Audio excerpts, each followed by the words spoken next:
In May 1964, Adlai Stevenson defended U.S. policy in Vietnam at the United Nations, U.S. military operations, and here's the way he put it. He said, the point is the same in Vietnam today as it was in Greece in 1947. In both cases, the U.S. was defending a free people against what he called internal aggression. In Greece, Stevenson went on to explain, in 1947, after the aggressors had gained control of most of the country, many people felt that the cause of the government of Greece was hopelessly lost. But as long as the people of Greece were prepared to fight for the life of their own country, the United States was not prepared to stand by while Greece was overrun.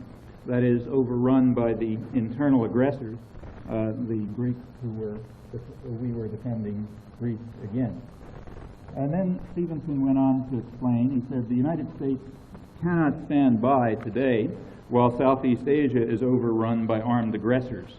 The armed aggressors at that time being the South Vietnamese, and we being the people who were defending South Vietnam against them, against their internal aggression. Well, this concept of internal aggression has shown up over and over again in American history. If we're turning to the present, Roger Fontaine, who's one of President Reagan's advisors on Central America, in 1981, he explained that U.S. policy in Central America should be modeled on what the United States did in Greece in 1947 with the Truman Doctrine. These analogies, and there are others, are very apt on the part of administration figures, Stevenson, Fontaine, Reagan, and others. The fact is that in El Salvador, as in Vietnam and in Greece and many other places, we are, in fact, defending the country against internal aggression. Now, this interesting concept has very deep roots in American history. It goes way back before this period. It goes back to the days when we were defending ourselves against the internal aggression of the Native American population, who we incidentally wiped out in the process. In the post-World War II period, we've frequently had to carry out defense against internal aggression, that is, against Salvadorans in El Salvador, Greeks in Greece, against the Filipinos in the Philippines, against South Vietnamese in South Vietnam, and many other places. And the concept of internal aggression has been repeatedly invoked in this connection, and quite appropriately. It's an interesting concept. It's one that George Orwell would certainly have admired, and it's elaborated in many ways in the internal documentary record, secret record, later publicized. So, for example, in 1955, the Joint Chiefs of Staff described what they call three forms of aggression that might occur in Southeast Asia. The first was overt armed attack from outside the area, meaning an attack by China. The second was overt armed attack from within the area of each sovereign state. That's, of course, internal aggression, overt attack within the area. And the third was aggression other than armed, that is, political warfare or subversion. Now, that's another interesting one. In defining political warfare as a kind of aggression, the Joint Chiefs revealed with considerable insight that they understood the fundamental principles of American statecraft. Now, this concept of internal aggression also figures quite prominently in American scholarship. So for liberal scholarship in particular, and the idea, let me just reinforce what Alan said, the idea that liberal intellectuals of the liberal media were critics of the war is very, very far from the truth. In fact, they're the typical party liners on most issues, the Indochina War in particular. Here's a case from an interesting example from Arthur Schlesinger, who's the official historian of the Kennedy administration, and in fact is regarded as some kind of anti-war leader. He wrote, you call his book 1,000 Days, which is the history of the Kennedy administration, and in it he says the following. He says, referring to 1962, he says, 1962 was not a bad year. The reason, aggression was checked in Vietnam. Well, what aggression was going on in Vietnam in 1962? There was, of course, the internal aggression of the South Vietnamese, and that's what was checked.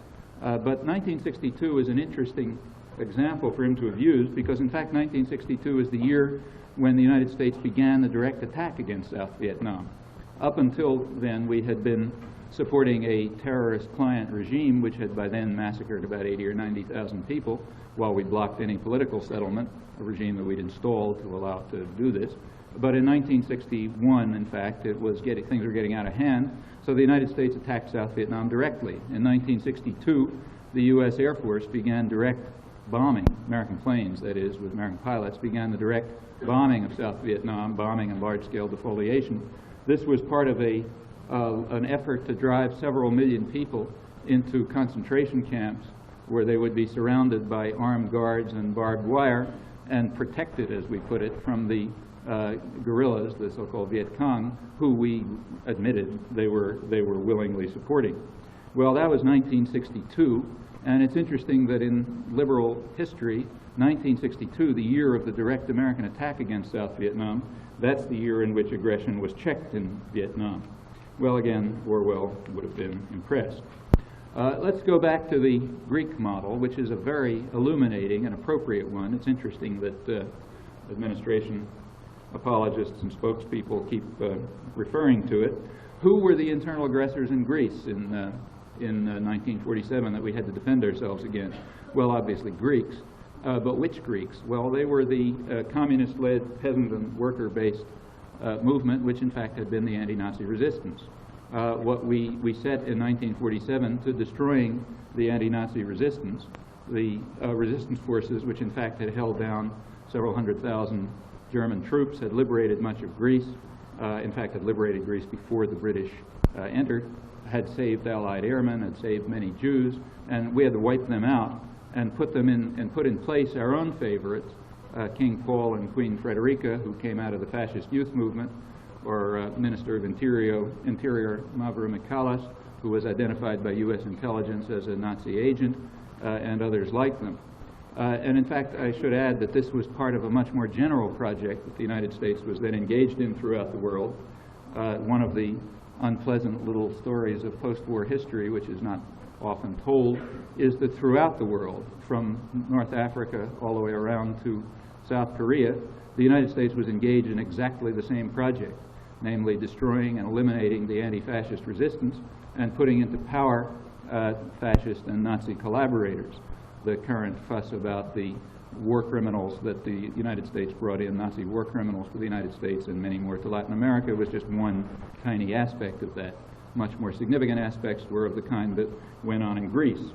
Well, in Greece we had to carry out this action. We had to fight against the internal aggression of the the reason why we were so chummy with the Nazi war criminals is that they were specialists in exactly what we had to do. That is, their specialty was destroying the resistance, and that's what we were going to do too, so it made perfectly good sense to pick up people like Klaus Barbie and others and enlist them in the cause, which we did. The attack was a very serious one. The U.S. mission was set about it. They were concerned by a number of things. One thing that they were concerned with was what the U.S. ambassador in Greece called he said that there were subversive social forces there who were exhibiting the new growth of class consciousness and totalitarianism, which the American mission pointed out was an alien and subversive influence to which no leniency should be shown until the state has successfully reasserted its dominance. So the idea is that it was the American mission and its fascist clients who were the native element in Greece, and the alien element in Greece, that the internal aggressors, were the Greek peasant and workers who had in fact constituted the anti-Nazi resistance. Now, it's not that the United States is against class consciousness. It's in favor of class consciousness for the better class of people. But of course, not the kind of class consciousness that reflects itself in proletarianism, nothing like that. That kind of taint is not appropriate. In fact, the United States and its mission exhibited a high degree of class consciousness in the dedicated savagery with which they set out to liquidate the class enemy in Greece, and it was a major affair. Tens of thousands of people were permanently exiled. Tens of thousands more were sent to prison islands where they were tortured or executed, or if they were lucky, only re-educated. We liked re-education camps in those days. The United States interfered blatantly in the political process. It eliminated or suppressed even moderate socialist anti-communists. It destroyed the labor unions. The effect was quite very long-lasting. Greece has, in fact, still not recovered from it. In the early 1960s, about a third of the Greek labor force emigrated simply in order to survive. This was in the course of what we were calling then an economic miracle, namely the buying up of Greece by American corporations. All of this was done with the direct participation and enthusiasm of the U.S. mission. And in fact, the savagery of this attack on the class enemy even appalled the British, who are not known for their gentlemanly decorum in these matters, but this was too much even for them. Well, that was Greece. That was that model. And it was duplicated in much of the world, as I mentioned. And it is, in fact, an appropriate model for things that have happened since. It's a model in another respect as well. The United States learned an important lesson in Greece, namely to fight the internal aggression of the Greek anti-Nazi resistance. The American leadership, Dean Acheson and Truman and others, appealed to the idea that the Russians are coming. And since the Russians are coming, we have to get together and defend ourselves against the internal aggression of the Greek resistance. Well, of course, in fact, the Russians were involved there. They were trying to call off the Greek resistance because they recognized that this area was American turf. The reason is it was regarded as part of the periphery of the Middle East. In fact, Greece was not regarded as a European country in the U.S. State Department until the mid-1970s. It was in the Near East section. And part of the motivation for, apart from the necessity to destroy these subversive social forces, there was also the concern within the framework of the domino theory that was formulated for the first time with respect to Greece, that the rot might spread. We really should call it the rotten apple theory in its early version, Dean Acheson's. One rotten apple in a barrel might cause the whole barrel to turn rotten. That meant that if there was an independent movement in Greece, an independent nationalist movement infected by these alien social influences, and if it happened to be successful, the rot might spread, that is, the rot of successful social and economic development outside of American control, and that could be really dangerous. In fact, it could spread to the oil-producing regions in the Middle East and elsewhere in Southern Europe, and in fact, one of the early CIA reports warned that if we didn't manage to suppress these alien influences in Greece, we might lose our control over Middle East oil. Well, the Russians, as I said, the main Russian role there, in fact, the only Russian role, was to try to call off the Greek guerrillas.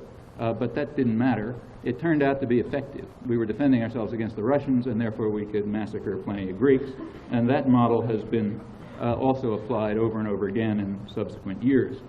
Well, that's the few remarks about the concept of internal aggression. Now let's take a look at how it works itself out in more detail. I want to discuss three things here, basically. One, and that's the primary one, is a certain geopolitical conception, a fixed, invariant geopolitical conception that was laid out very clearly by American planners who are highly class-conscious. We have the most class-conscious ruling class probably of any in the world. And they, during the 1940s, a very explicit and careful geopolitical conception was crafted, and it has since been applied over and over again. And you won't understand anything about modern history unless you understand it, but if you do understand it, and it's easy to document and see it working out, then I think you'll be able to predict pretty well or understand pretty well the things, most good number of the things that are going on in the world. So I want to talk about that invariant geopolitical conception, which is very deeply rooted in American domestic institutions. And then I want to talk about the way in which it played itself out in the particular cases of Indochina and currently in Central America. There are many other examples that could be used, and in fact, the basic point I want to make is that almost anything the United States is engaged in international affairs and also in the development of the strategic weapon system and so on, is simply one or another reflection of this fundamental invariant conception. So you can pick your example and it'll work itself out, I believe. So let's start with the geopolitical conception and then turn briefly into China, and then a couple of remarks about Central America. And I apologize to those of you who would like to have some other examples selected. Maybe we can talk about them later, but I believe you will find, if you look into it, that the system is essentially pervasive.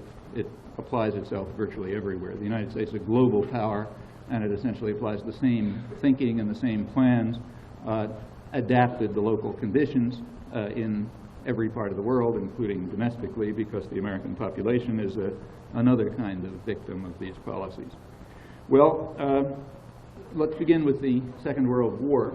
During the Second World War, the United States, American planners were well aware that the United States was going to emerge from the war in a position of very significant global dominance, global hegemony. In fact, probably a position of global dominance that had no analog in history.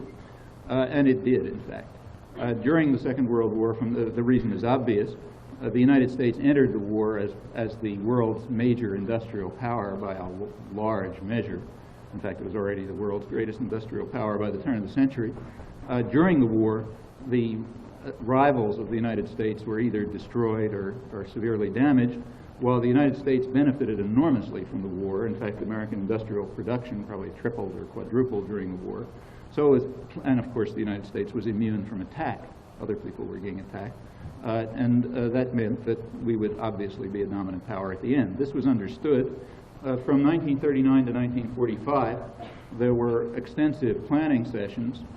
The most important ones that I know of were conducted by the Council on Foreign Relations, which is the major business input into foreign affairs planning, and involved every top planner in the State Department, with the sole exception of the Secretary of State, who's too busy making speeches. But the real planners were all involved. This was called the War Peace Studies Group. It went on for 6 years, and it laid down quite explicit plans for the post-war world.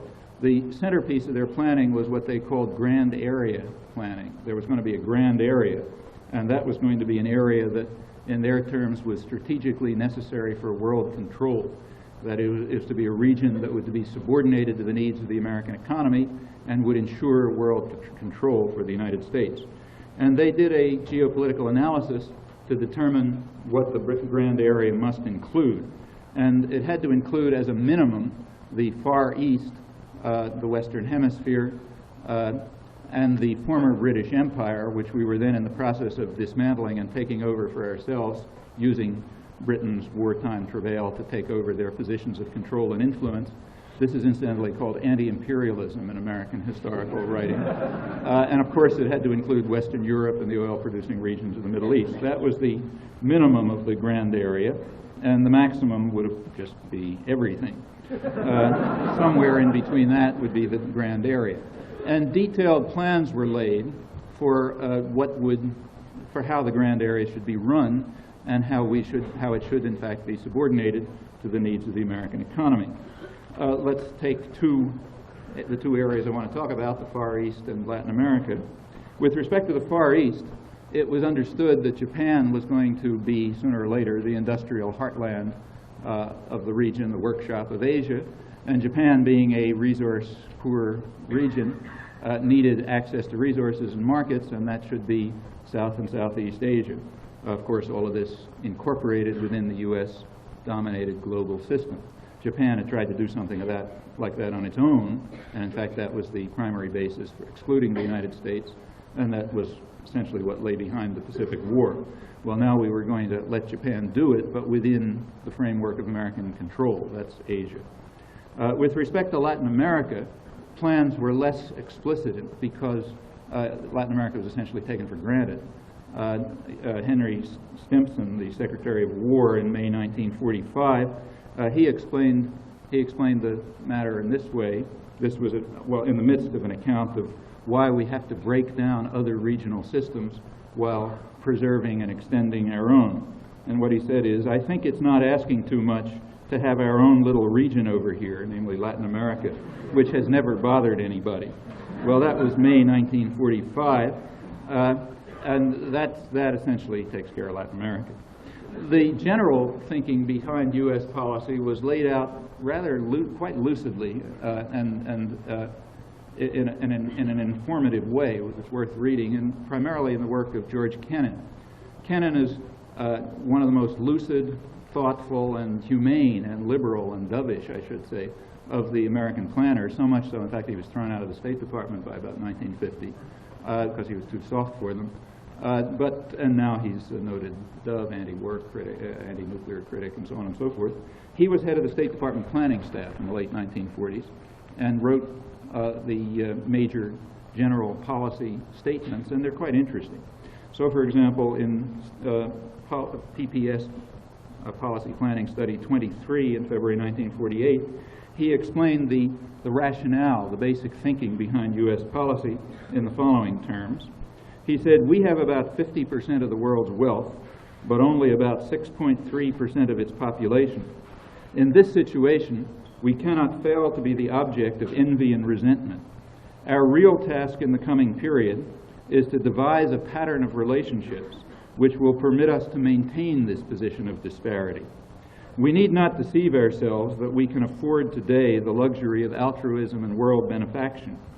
We should cease to talk about vague and unreal objectives, such as human rights, the raising of the living standards, and democratization. The day is not far off when we are going to have to deal with straight power concepts. The less we're hampered by idealistic slogans, the better." Remember, that's the view from the liberal dovish side. Well, this, of course, was a top-secret internal document. These idealistic slogans, of course, must be trumpeted constantly in the schools and universities and scholarship and the media in order to pacify the domestic population. But here it's the planners talking to the serious people, talking to each other. Well, there are a number of questions that can be raised about this analysis of Kennan. One is about his suggestion that human rights, the raising of the living standards, and democratization should be ignored, that is, should be irrelevant to foreign policy. If we look at the record over those years, a different picture suggests itself, namely that these should not be ignored, but rather that they should be vigorously combated. In fact, American policy over the years has forcefully opposed human rights, democratization, and the raising of the living standards for very good reasons.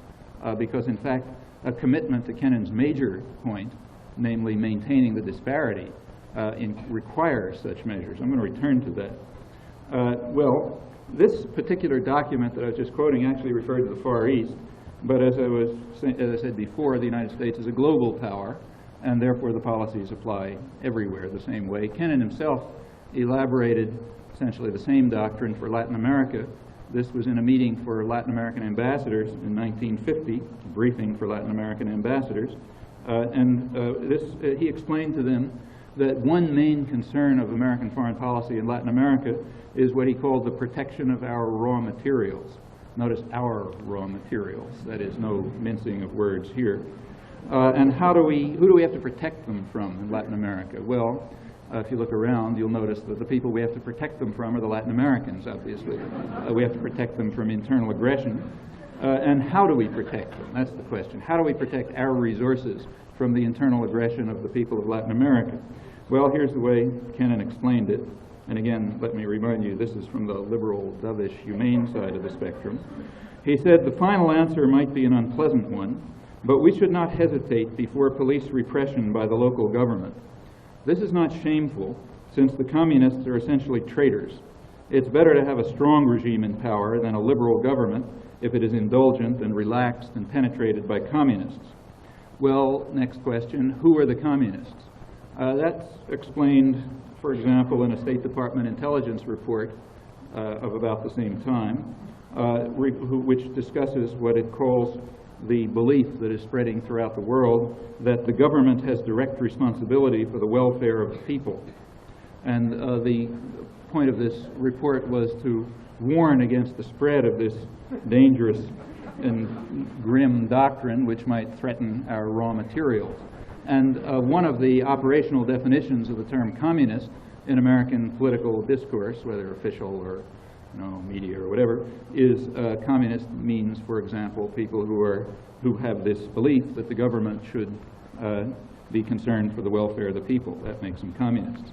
There are other definitions which appear in the literature which are also revealing. In 1955, there was a public study by a prestigious study group of the Woodrow Wilson Foundation and the National Planning Association. It was headed by William Yandell Elliott, who's a distinguished professor of government at Harvard, called The Political Economy of American Foreign Policy, and very interesting reading. They explained that the primary threat of communism, I'm quoting now, the primary threat of communism, they said, is the economic transformation of the communist powers in ways which reduce their willingness and ability to complement the industrial economies of the West. Okay? And that's what makes you a communist. If you're doing something that means that you're not subordinating your economy to the needs of the West, which means, of course, the United States primarily, then you're a communist, and that's a good operational definition of it. And these two definitions pretty well coincide. People who are committed to the idea, in practice, that is, people who are committed to the idea that the government should be concerned for the welfare of the people, thereby are not committed to the idea that the governments of their countries should be committed to the welfare of us.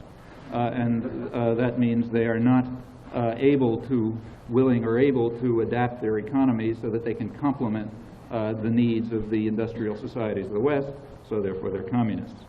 Well, any country that is so evil as to undertake this course is, of course, an enemy. And that follows from the primary assumptions that our main commitment is to maintain the disparity. That is, to ensure that the world is open to our exploitation, that what you might call the first freedom, namely the freedom to rob and exploit, that freedom is not hampered or interfered with. As long as we're committed to that and we realize we have to use harsh measures to preserve it, then you know exactly who's going to be an enemy. You can predict pretty well just by looking at domestic policies. So say take Nicaragua today. It's easy to predict right off that Nicaragua is going to be an enemy because it engaged, for example, in a land reform program which was quite successful. It raised the health and education budgets. Infant mortality fell dramatically, so much so that Nicaragua won an award from the World Health Organization for health achievements. And this all despite horrifying conditions left by the Somoza dictatorship, which, contrary to many falsehoods, the United States supported until the very end.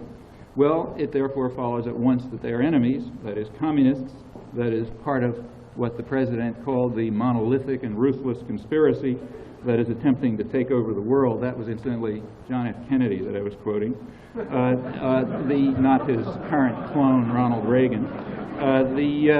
And that's true, in fact. It is part of a monolithic and ruthless conspiracy, namely a conspiracy to take away what is ours, namely our raw materials. You start raising health and education standards and lowering infant mortality and so on, and you're obviously not dedicated to the primary purpose of any government, namely the transcendent needs of Big Brother. So therefore they're enemies. Well, why do we have to destroy Nicaragua? It follows from these policies. It follows right off. If you want explicit answers, you can find them all over the place, not in the press, but elsewhere. So, for example, take this report from Oxfam America, written by their desk officer for Latin America, Jethro Pettit. This gives a good explanation of why we have to destroy Nicaragua. It's an interview with a woman in an agricultural cooperative. She says, before the revolution, you know, Oxfam is raving radicals, as you're aware. Before the revolution, we didn't participate in anything, she says. We only learned how to make tortillas and cook beans and do what our husbands told us. In only 5 years, we've seen a lot of changes, and we're still working on it. Refers to this woman, Esmilda Flores, belongs to an agricultural cooperative in the mountains north of Esteli, Nicaragua. Together with 7 other women and 15 men, she works land that was formerly a coffee plantation owned by an absentee landlord. After the revolution in 1979, the families who had worked the land became its owners. They've expanded production to include corn, beans, potatoes, cabbages, and dairy cows. Before, we had to rent a small plot to grow any food, Flores said, and we had to pay 1/2 of our crop to the landlord.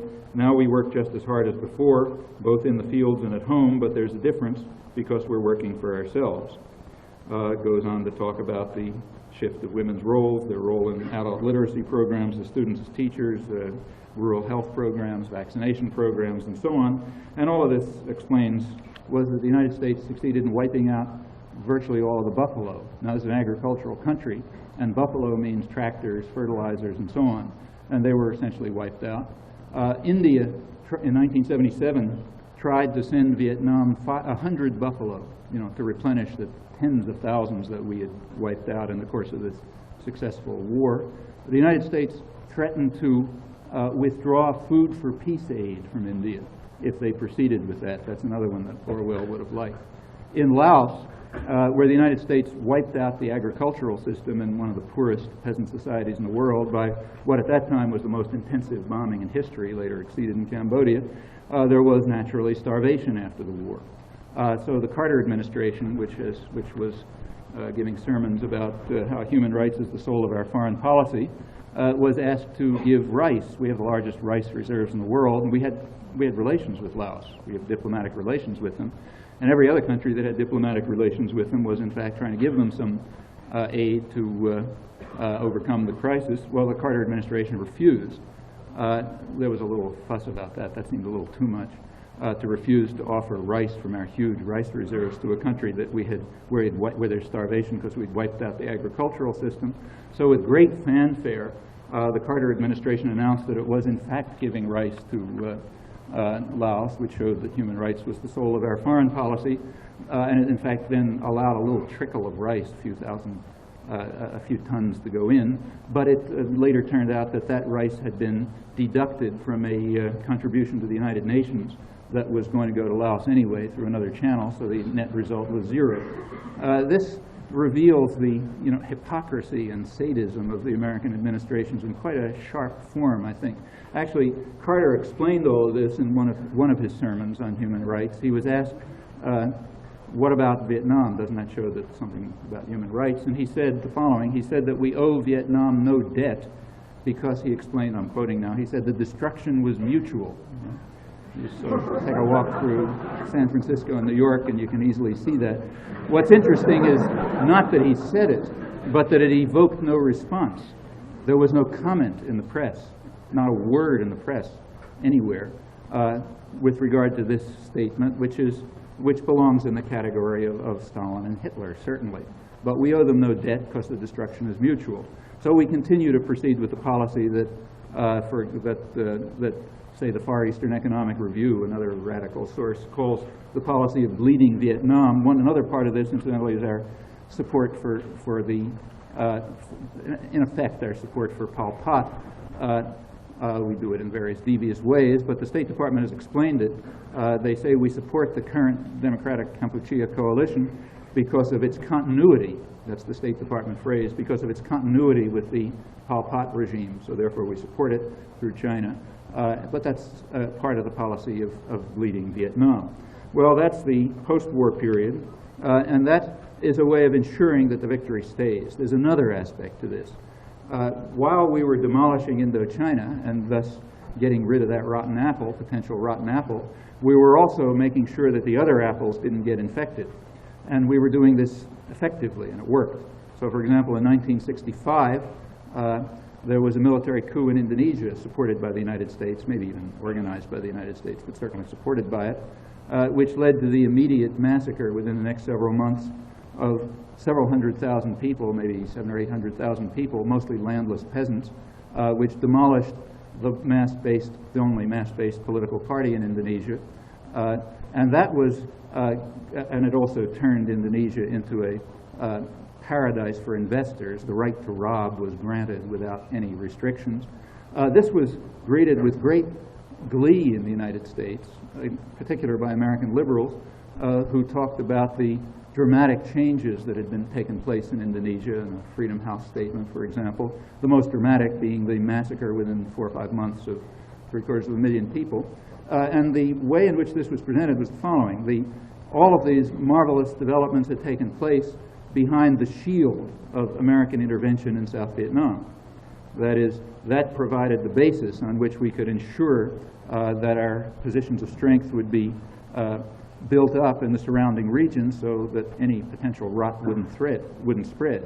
And that went on elsewhere throughout the region too. So, for example, in 1972, when there was a danger of national capitalism developing in the Philippines, that is, the Supreme Court was considering laws restricting repatriation of profits and other threats to the transcendent need, namely to maintain the disparity, the United States moved in to back a military coup, a military dictatorship. In fact, it installed, in effect, a military dictatorship of the Latin American type, high technology torture and so on, the kind that we impose in Latin America whenever a problem arises.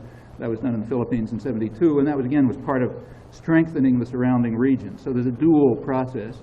One, extirpate the rot at the source, make sure there's no successful development inside Vietnam, particularly South Vietnam, which is the most dangerous part, and strengthen the barriers around the outside. And that was all a considerable success.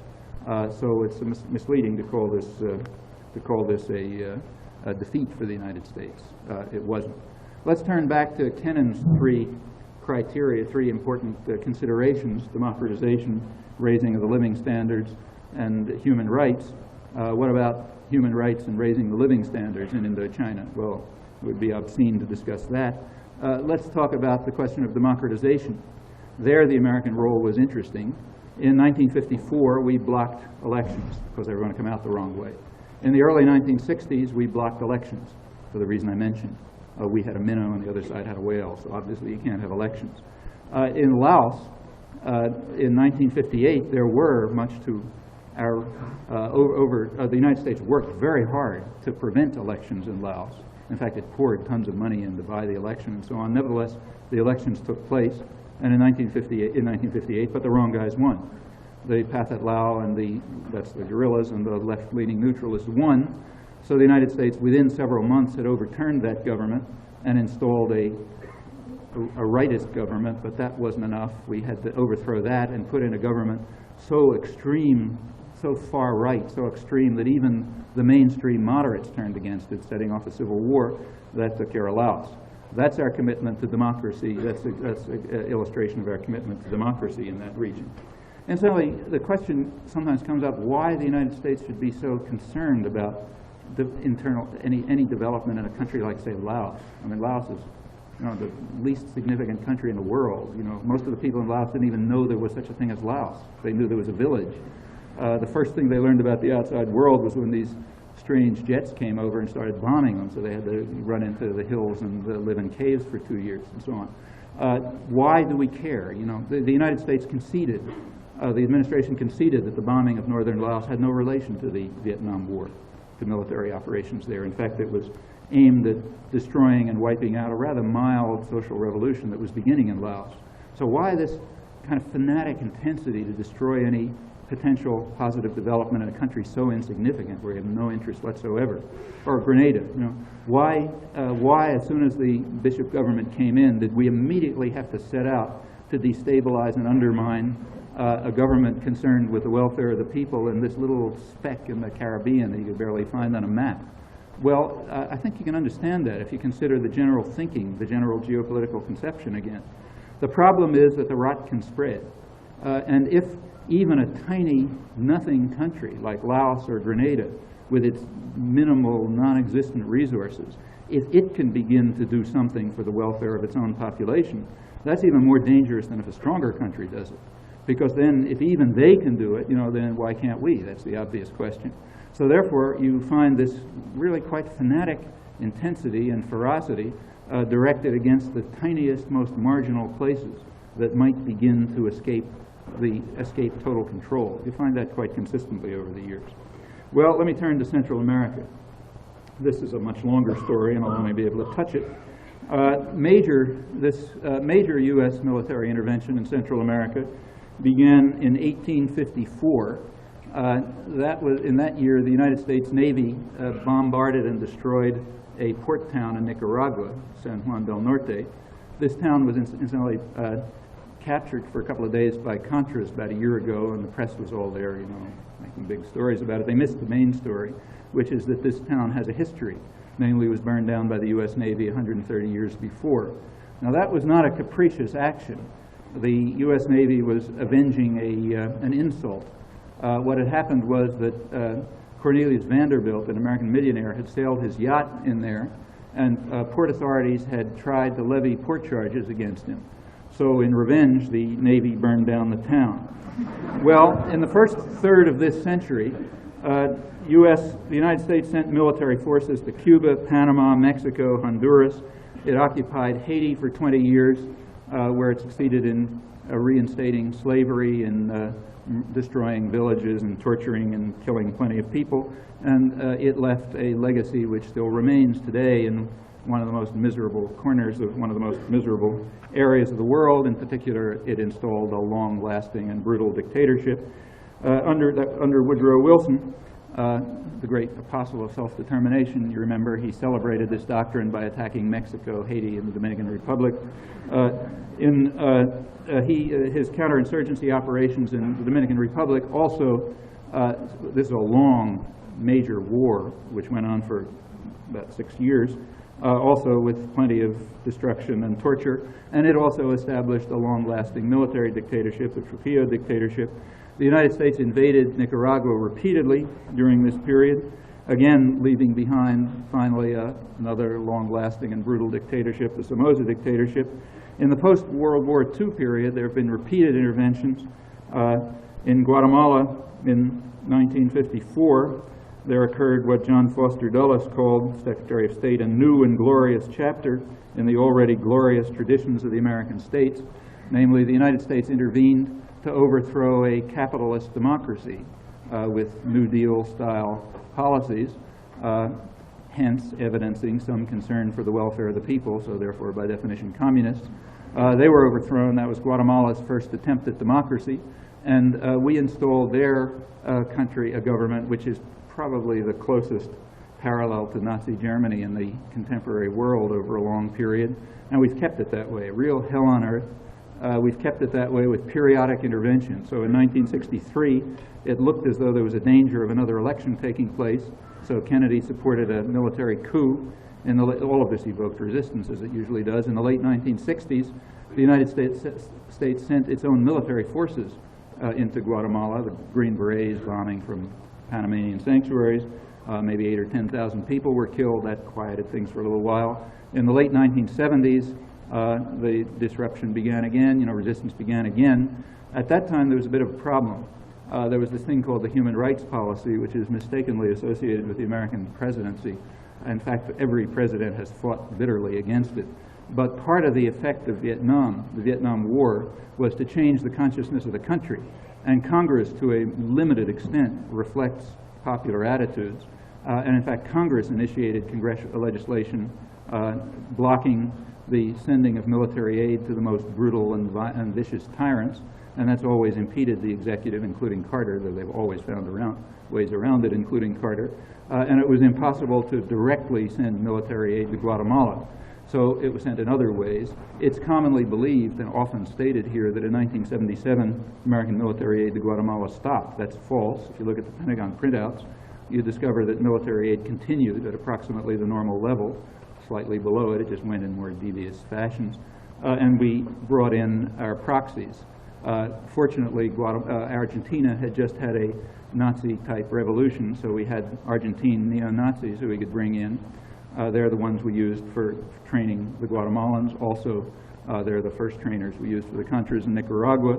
And we then brought Israel in, which took over the main job of training and arming the Guatemalans. And the government then carried out another major attack on the population. This is the worst yet.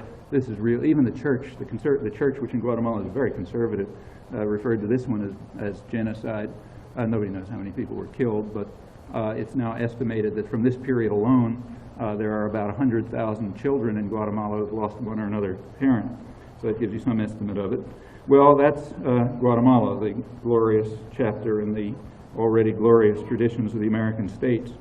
That was also, in addition to this, there was intervention in Cuba and the Dominican Republic, in El Salvador, in Grenada, and a 20-year war of terrorism against Cuba, and now a war against Nicaragua. Well, that's the record, very briefly, for the last 100 years or so. The impact of that has been horrendous. There's vast starvation through the region. While croplands are devoted to export to the United States, GNP tends to go up, but nutritional levels tend to go down as part of the attempt to maintain the disparity. That's happening throughout the region. There's slavery, crushing poverty, torture, massacre, every country that we've managed to get into our bloody hands.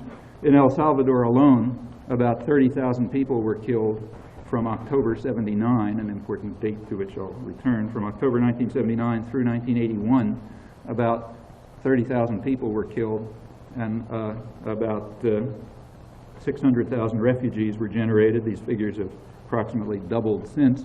That's overwhelmingly the responsibility of U.S.-sponsored military forces called death squads.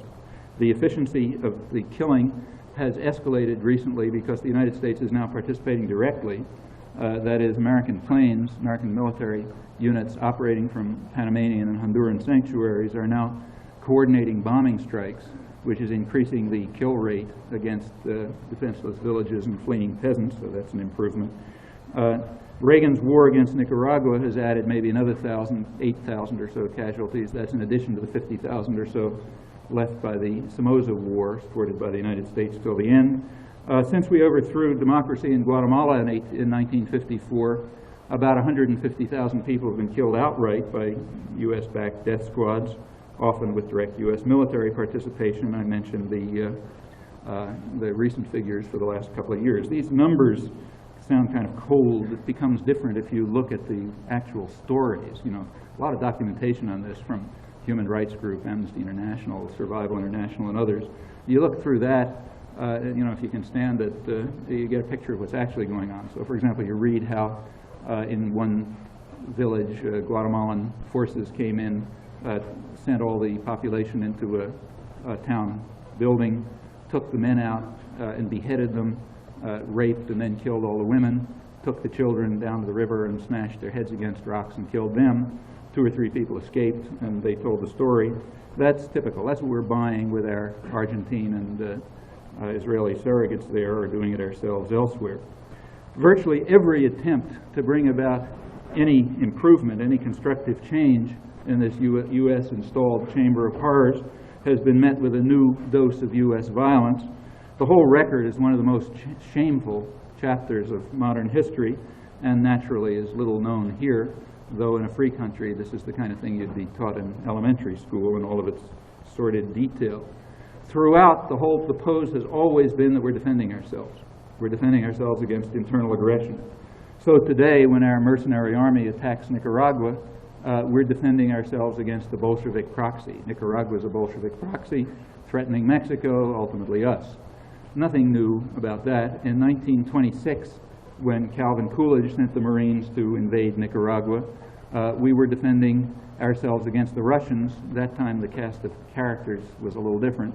Then Mexico was a Bolshevik proxy threatening Nicaragua, so we had to go in and invade Nicaragua. In fact, Coolidge said Mexico is on trial he said Mexico is on trial before the world. That was Coolidge's statement when he sent the Marines to Nicaragua to protect us against Bolshevism. You'll notice that though the cast of characters changes, the bottom line stays the same, namely kill lots of Nicaraguans. We've been torturing them for many years. What did we do before we had Bolsheviks to defend ourselves against? So when Woodrow Wilson sent his warriors to Haiti and the Dominican Republic, there weren't any Bolsheviks. So who were we defending ourselves then? Well, we were defending ourselves then against the Huns, it turned out. You go back to the Marine commander, Thorpe, explained to his troops that they were fighting, he said that we're fighting against the Huns in the Dominican Republic just the way other Marines are fighting at Haiti, just the way other Marines are fighting the Huns in Germany. And he actually had a proof that the Huns were involved in Haiti in particular. The problem was that the niggers, as he called them, were putting up such a stiff resistance that there must be a German hand. He explained that. So that proved that, and it's about as good a proof as we usually use. In the Dominican Republic, we weren't killing niggers. There we were killing those who Theodore Roosevelt called damn dagos, or spics. And we've been killing them in one or another place, 200,000 over the Philippines, also niggers if you look back a couple of years earlier and so on. Well, then we had to defend ourselves against the Huns. In the 19th century, when we were finishing off the native population, that was no small matter, incidentally. current estimates are that the Native American population was in the order of 12 to 15 million north of the Rio Grande when Columbus discovered America, as we put it. By the time the United States had reached the limits of its continental expansion in the turn of the century, there were about 200,000 of them. In fact, in Hispaniola, the Dominican Republic, and Haiti, about 8 million were killed in 25 years. Even worse, south of the border. There, a population of about 80 million was reduced by about 95% within 100 or 150 years. This is one of the great exercises of mass genocide in human history, which we celebrate every October when we honor Columbus, who was a great mass murderer himself on Columbus Day. But our own contribution was not inestimable. And at that time, if you look back, we were also defending ourselves. Then we were defending ourselves against the British and the Spanish. The Indians were attacking us from their Spanish and from Florida and Canada, their sanctuaries. So we had to take Florida and take most of the West in self-defense against this internal aggression supported by these dangerous enemies. In 1846, the United States had to defend itself against Mexico. There was aggression by Mexico, which began deep inside Mexican territory. And in the course of that defense against internal aggression, we stole about a third of Mexico. We had to take California because the British might have taken it otherwise, so we had to defend ourselves against them. And so it goes way back. The point is that the evil empire changes, but the truth of the matter stays about the same. Well, let me turn finally to Kennan's formula again. About human rights, raising the living standards, and democratization. Now let's consider Latin America and ask whether these considerations are really irrelevant, as he suggested, or something else. Well, that can be studied, and in fact has been studied. So let's take human rights first. There have been studies of the relation between human rights in Latin America and American foreign policy. One of them was carried out by the leading academic specialist on this topic, Lars Schultz, author of the major works on human rights in Latin America. He did a study which appears in Comparative Politics, January 1981, and he found out that there is in fact a relationship between American policy and human rights. The relationship, as he puts it, is as follows. U.S. aid flows to governments that torture their citizens to the hemisphere's relatively egregious violators of fundamental human rights. That is, the more a government tortures its citizens, the more we aid it.